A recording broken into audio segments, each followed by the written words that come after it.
to the general public, all media houses, all our members of the church, our leaders across the globe. It's with great pleasure to inform you that I'm safe. Also my wife, Mary, she's safe.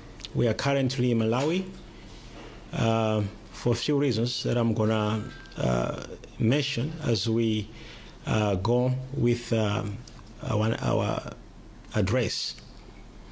First and foremost, I'd like to thank all people, well wishers, and all the people who have stood with us while in South Africa. Those who have stood with us, starting from different human rights organizations, our members, and all people who have stood with us in all the times we have faced different injustices while I was in South Africa. All right, a short background. For those of you it's the first time to come across to this story. My name is Prophet Shepherd Bushiri, a leader of the Enlightened Christian Gathering Church that is currently in more than 70 countries in the world. And according to our recent census, we have recorded about 7.8 million people who have registered online as members globally, and about 3.2 million people have registered as members in South Africa alone. I went to South Africa in 2015, where, among others, I have a ministry that I was running, and I'm still running until now. And also, I'm a businessman who do different businesses. And when I came to South Africa, our ministry grew rapidly. And because of that, we have, where I can say, both positive side of it and negative side of it. Yeah, being a young black person, having success has attracted different attractions, and some of them are positive and some of them are negative. But that's a story of another day. But the main issue I want to address today is I am currently in Malawi. I came here the night of Wednesday this week. I came here for a few reasons. As we are all aware, and that I have got cases in South Africa that I have to answer. And as I promised that I do not want to abscond from any trial in South Africa, and I will not, because it's a wish of every person to have a fair trial and to have their innocence proved before courts. I believe in the law, and I'm a law-abiding citizen.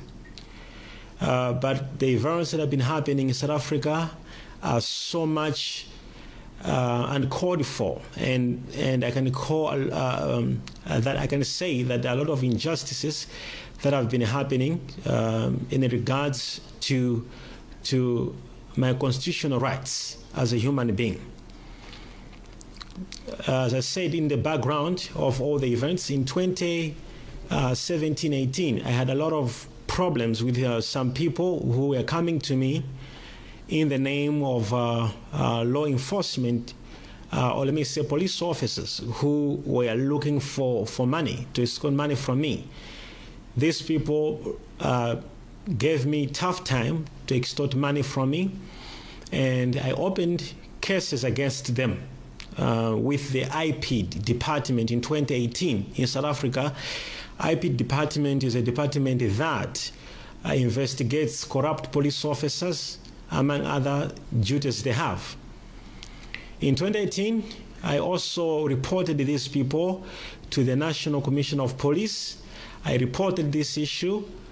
After reporting to him, he referred me to the former Minister of Intelligence, Minister Bongo. He also referred me to Minister Bongo. He called the head of intelligence, his name was Fraser at that time, to hear my case.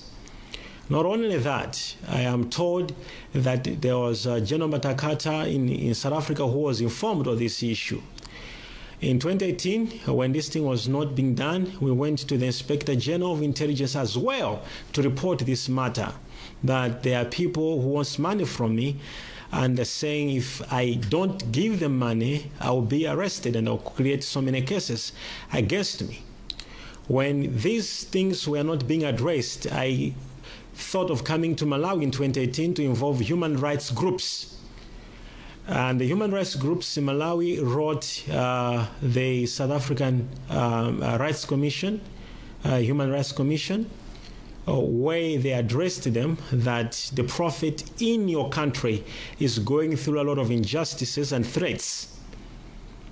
These threats continued to a level whereby in 2018 I had to, for the safety of my kids, send my kids back home to Malawi. And as I'm speaking to you, they've been here since 2018. At that time, one of my child was 4 years and one was 6. But because of the threats I was getting from these people in exchange of money and or arrests, I had to send my kids to Malawi, though they were very young. I had to send them to Malawi for safety reasons. As I've said, I informed a lot of agencies in South Africa, including the National Commission, the Minister, the IPD department that opened the case against them. The human rights groups in Malawi wrote the South African Human Rights Commission, and the South African Human Rights Commission also wrote the Judge President of the Hawks, informing the office what I was going through. That is in 2018. Shockingly, in 2019, the same group of police officers I had opened cases against with IPID, they came to arrest me. I felt unfair and injustice because I have a case against them, and them to have a case against me, I thought they would excuse themselves from this case and have an independent group of investigating officers carry the case. But this did not happen. They arrested me and my wife over buying a private jet. They claim it was money laundering. And we were arrested for claims of money laundering. Of course, though, eventually in the court indictment, there was no money laundering. They attached my private jet on money laundering issues, even though eventually they have removed the money laundering case in the court indictment. And I wonder, why are they still holding my private jet if it was money laundering case that they were holding my private jet? Eventually, they changed the case to contravention of foreign exchange, which, according to me, the things they claimed applies to someone who is a South African citizen. I did not buy a private jet as a South African citizen. I was a foreigner at that time and did not hold any permanent residence in South Africa. As such, the act they mentioned did not apply to me as a foreigner who bought a private jet. More importantly, that I provided with the courts how I obtained the money and how I made the money. And having said that, these same police officers were still on me, and I had a lot of people coming to me to claim they've been sent by these 5 police officers, of which I have the evidences, and I presented the evidences before, even to the Judge President of the Hawks. I also presented these evidences to say these people are making up cases against me, and all they want is vengeance because I opened cases against them. I would, in a fair case, I would expect to have the people who I opened the cases against to excuse themselves from handling cases against me. I am subject to any investigation. I don't want to show or prove that I'm immune to an investigation. I'm not. But I believe I am subjected to a fair investigation that is legal, not illegal. I therefore, when I saw that the same investigating police officers who I opened the cases against of extortion were still on my case, I told my legal team that I want to be heard with the Constitutional Court of South Africa, which we made applications to say I have got rights that I need to be heard by the constitutional courts. Unfortunately, I wasn't given an opportunity to present myself before the courts, and to make matters worse, these same police officers came to arrest me again. Why they arrested me again for the second time is because I also opened a case against one individual and one company that came to our church and took a lot of money from different people and defrauded our members in the church, and I had a problem against it. What I did, I called my partners to help the victims who were defrauded. I called lawyers to assist me in this issue, and they were assisting me over this issue. We even went forward to approach the National Prosecution Authority that there are two groups of people that are defrauding our people. One company, and we even helped the National Prosecution Authority with my lawyers to make affidavits how these people were defrauded. When I saw that, I involved my partners, as I've said, to raise money. Over 55 million rands was raised to help the victims, and I opened a case against the people who defrauded the members in the church. Shockingly, when these same police officers arrested the person who defrauded us and also arrested me, and to make matters worse, arrested my wife too. For what reasons, nobody knows. Okay, I have got no problem with the arrest they did against us.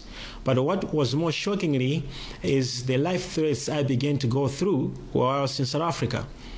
In February this year, I almost got shot in Sandton at a filling station. I opened a case in South Africa. There is a footage. I think it's right now the Sandton police, they are aware of this case. They even have a footage where my life was at a risk. I almost got shot. And until today, nothing has been done. I feel my life is not safe in South Africa. So many times I've had attempts of assassinations. I feel my life and my wife's life is not safe. I wouldn't want to die while my name is not cleared. This is the reason why I decided to come to Malawi. After all the attempts I've mentioned, that I tried all those attempts to my power and my strength to be heard by all relevant authorities in South Africa, I was not heard. And this is why I'm in Malawi. I have arrived in Malawi, as I said, Wednesday night, and I'm here right now in Malawi. Unfortunately, our president in Malawi left for South Africa the day I had arrived the following morning, so I have not had any moment to discuss this issue with my government. We are thinking, we have made a decision on Monday to formally approach and communicate with the government of Malawi on the concerns I'm about to mention now, that the government of Malawi should help in raising up these issues that I want to raise. As I've said, I arrived on Wednesday. I have not yet met any government official in Malawi. I haven't communicated to any government official. As I said, the president was away, and we are communicating formally